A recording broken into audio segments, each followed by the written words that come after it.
Hello students, ఈరోజు మనం ఒక సోషల్ మీడియాలో ట్రెండ్ అవుతున్న ఒక ఇంట్రెస్టింగ్ థింగ్ చూద్దాం. ఏంటి అంటే ఆల్ఫా మేల్, సిగ్మా మేల్. ఇది ఒక ఎక్స్ట్రీమ్లో అయితే యూ హ్యావ్ ట్రాడ్ వైఫ్ అంటే ట్రెడిషనల్ వైఫ్ అనమాట. సో ఏంటి ట్రెండ్, దీని గురించి ఆంథ్రోపోలాజికల్ పర్స్పెక్టివ్లో ఎలా చూడొచ్చు, ఈరోజు మనం అది చూద్దాం.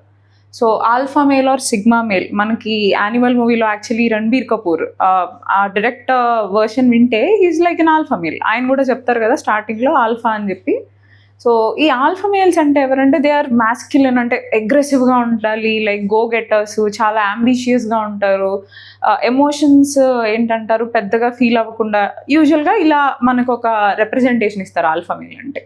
And at the same time trad wife or traditional wife, ఈ ట్రాడ్ వైఫ్ ఏంటి, ఈ సర్టన్ పర్సనాలిటీ ఏంటి అంటే వీళ్ళకి ఆ నర్చరింగ్ మదర్లీ నేచర్ చాలా ఎక్కువ ఉంటుంది. అండ్ ఇప్పుడు ఎలా అయితే విమెన్ బయటకు వెళ్ళి జాబ్ చేసి కంపీట్ చేసి వాళ్ళు కూడా లీడర్షిప్ రోల్స్లోకి వెళ్ళడం, సో ఇలాంటి ట్రెండ్ ట్రాడ్ వైఫ్ కాదనమాట. ట్రాడ్ వైఫ్ ఏంటి అంటే that women has to take care of children at home, nurture the family.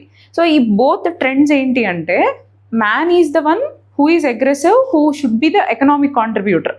అంటే ఇంటికి ఎకనామిక్గా అంటే ఎకనామిక్ యాక్టివిటీస్లో పార్టిసిపేట్ చేసేది ఎవరంటే అది మ్యాన్ అయి ఉండాలి. ఉమెన్ ఏంటి అంటే ఆ నర్చరింగ్ కేరింగ్ రోల్స్ ప్లే చేయాలన్నమాట. సో ఈ ట్రెండ్ యాక్చువల్గా మనం ట్రెడిషనల్గా ఇలాంటి gender division of labour gender పరంగా ట్రెడిషనల్గా ఇలా ఉండేది.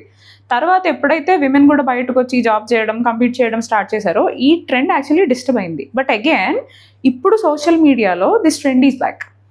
మీరు చూస్తూ ఉంటే ఆండ్రూ టేట్, ఆయన కూడా అంతే హైపర్ మ్యాస్క్యులినిటీని రెడ్ పిల్ అని చెప్పి ఒకటి చెప్పడం. సో రెడ్ పిల్ కమ్యూనిటీస్ అంటే ఏంటంటే ఆ హైపర్ మ్యాస్క్యులినిటీ అనమాట. And on the other hand మీకు ఈ ట్రాడ్ వైఫ్ కూడా చూపిస్తుంటాయి ఇలాంటివి. ఏంటి అంటే విమెన్ ట్రెడిషనల్గా ఎలాంటి రోల్స్ ప్లే చేస్తారో అవి చూపిస్తూ.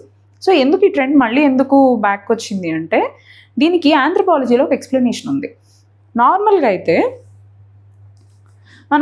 మన సొసైటీలో ఒక ఫిక్సేషన్ ఉంది. ఏంటి, మ్యాన్ అంటే మాస్క్యులైన్గా ఉంటాడు, అగ్రెసివ్, అండ్ ఉమెన్ అంటే ఫెమినైన్గా కోఆపరేటివ్గా ఉంటారు.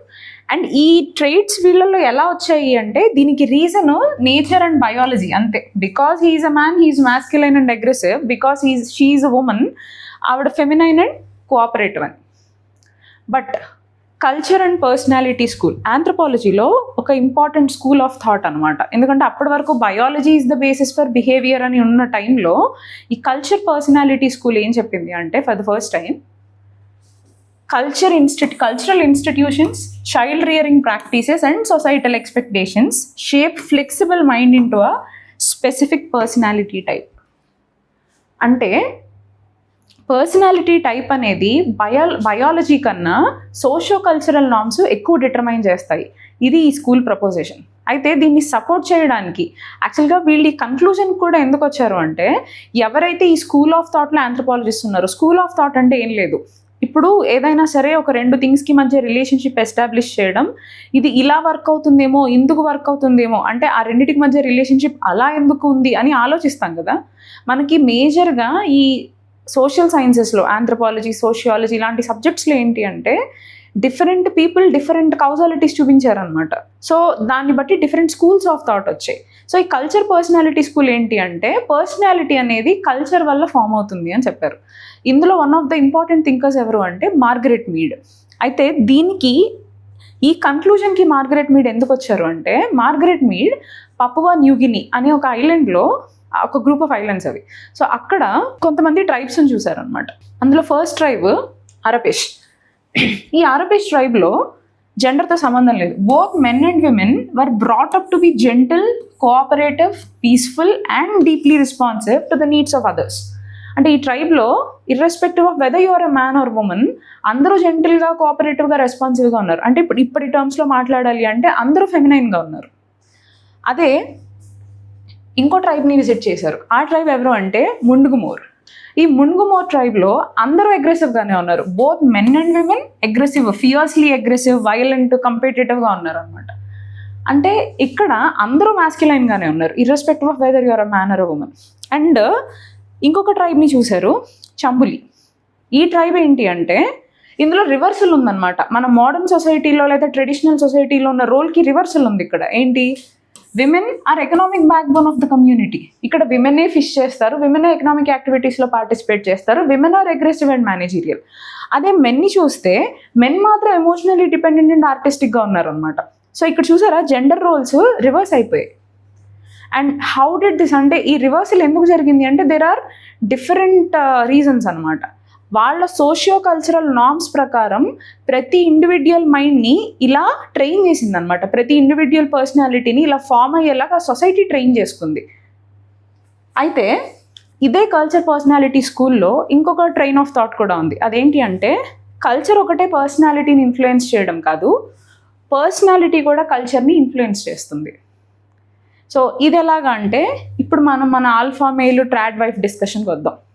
ఇప్పుడు కరెంట్లీ చూడండి డిజిటల్ ఎకానమీ డిజిటలైజ్ అయిపోయింది, ఆర్టిఫిషియల్ ఇంటెలిజెన్స్, ఆటోమేషన్, జాబ్స్ అన్నీ టెంపరీ అయిపోయి ఇప్పుడు మీరు చూస్తుంటే లే ఆఫ్స్ అండ్ ఆటోమేషన్ వల్ల చాలా మందికి జాబ్స్ పోవడం.